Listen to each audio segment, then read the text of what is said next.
Wednesday. And that does mean wrenching here on the Pirate Ragnar MotoVlog channel. So we're not gonna let the rain get us down. We're gonna get the one thing ready that we need to make up for it, and then we're gonna get to work. I would really like to introduce everybody to the project bikes that I actually have. So I will show you the 750 and the 750 engine, and then we will go over the 450 and the 450 engine that's on top of Malls, or who I should actually introduce now as Franken-Malls, and I will explain shortly. So let me get the really important ingredient out of the way.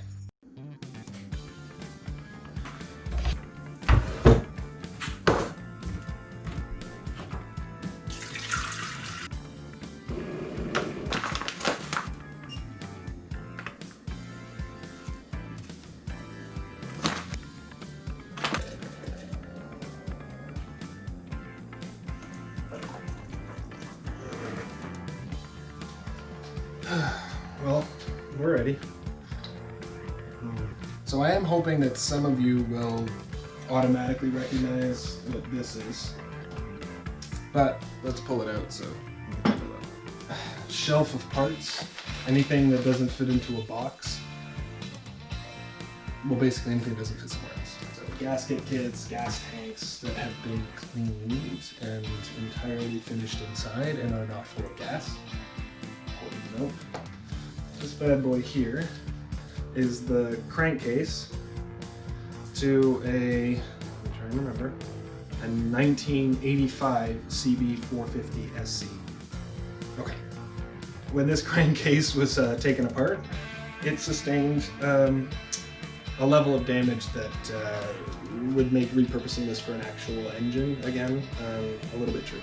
I want to turn this into a fun little project like a lazy Susan coffee table with moving parts, you know. Probably nothing that runs at a few thousand RPM anymore. But the reason I have that is because, so let me explain Franken-Malls actually real quick. I'll cut to some footage of Malls.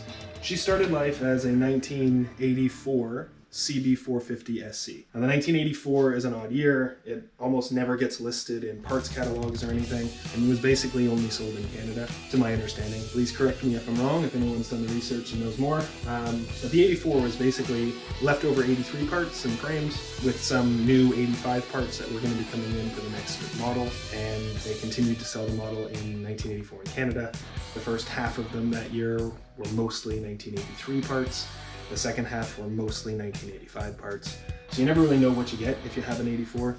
In fact, when I ride through the States, more often than not, I get told my bike doesn't exist, which is pretty funny. So Malls was originally a 1984, but her original engine in the 2018 trip ticked over 100,000 kilometers, or very shortly after I got home. That's when the knocking started.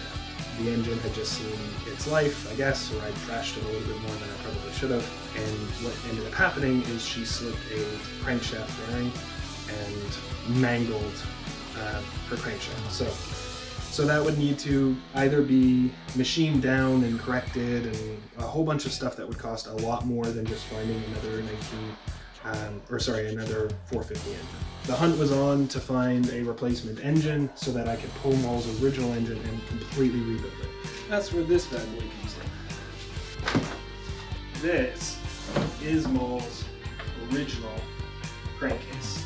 So the crankcase that matches the VIN number on the bike outside. So this is the crankcase I would like to actually put back into the original frame. There's just a part of me that says some weird sentimental attachment to the VIN numbers matching. The engine that's in there right now will go to the other 450 frame that you guys will see outside, or you've seen in the previous videos. So in the meantime, I call that frame, or that bike, Franken-Malls, because it is a 1984 frame with a 1983 engine.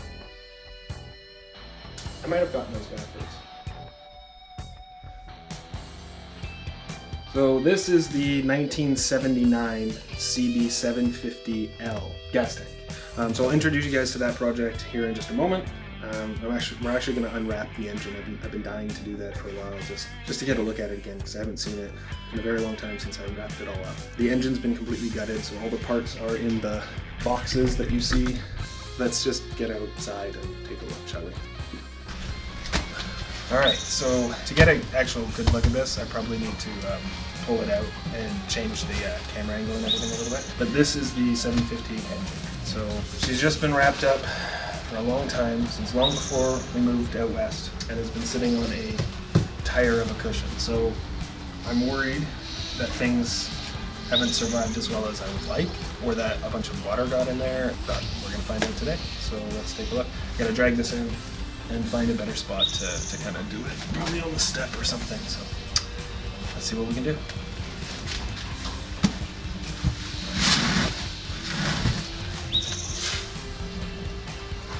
Like this.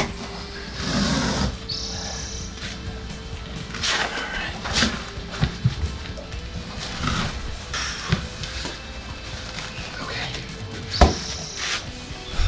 Shall we? I think we need one more tool.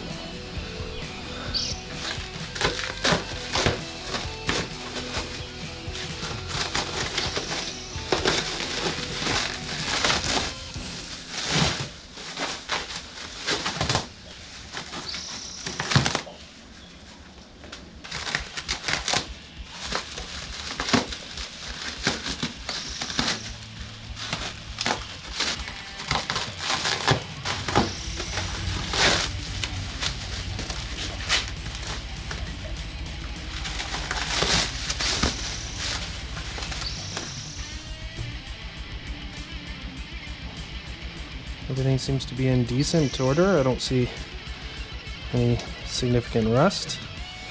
That's a good sign.